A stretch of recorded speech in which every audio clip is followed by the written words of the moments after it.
Alors, dans ce nouveau chapitre, Al-Mu'allif, donc Ibn Hibban, rahimahullah ta'ala, il met en évidence deux aspects très importants. Et si on avait compris ces deux aspects-là, ces deux choses-là comme il se doit, eh bien, on vivrait une relation très équilibrée. On mettrait en pratique et on pourrait goûter à ce qu'on appelle le vivre ensemble. Alors, je vais caricaturer un peu. Ces deux aspects-là, si on les comprend, eh bien, on sera ni rebelle, ni mauvais, méchant, ni agressif, et ni, alors je vais caricaturer, ni vendu. On ne vendra pas nos principes et on restera fidèle à nos principes. On aura une vie très équilibrée. Alors, il y a le premier aspect que le cheikh met en évidence à travers son titre, ici qu'on pourrait traduire par être complaisant et ne pas faire concession aux gens aux dépens de ses principes ou de sa religion. Alors il y a ce qu'on appelle al-mudarat, d'accord, al-mudarat et al-mudahana. Qu'est-ce que c'est que ces deux aspects-là ou ces deux caractéristiques-là, ces deux comportements-là?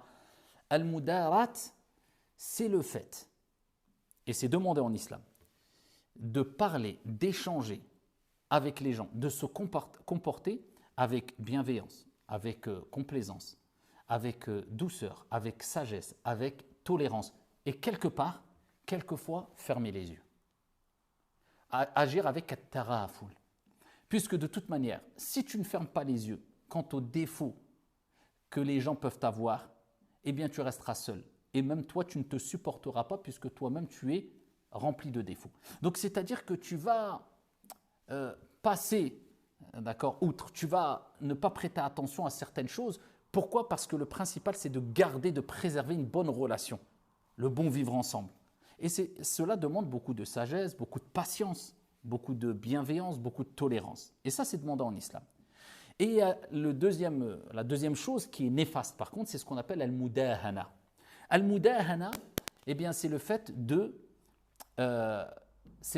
vouloir, quelque part, plaire aux gens, attirer les flatteries, d'accord, gagner un intérêt personnel en faisant des concessions sur nos principes de manière générale, des principes qui peuvent être nobles, donc quelque part tomber dans une sorte de trahison, ou alors même sur nos principes religieux. D'accord? Eh bien ça, ce n'est pas demandé en islam et c'est quelque chose de mauvais. Nos principes doivent rester nos principes. Mais garder nos principes ne doivent pas nous pousser à réagir de manière très frontale comme certains le font. Alors c'est des rebelles, tout le temps, ils veulent soi-disant défendre leurs principes même religieux et ils agissent avec agressivité, avec même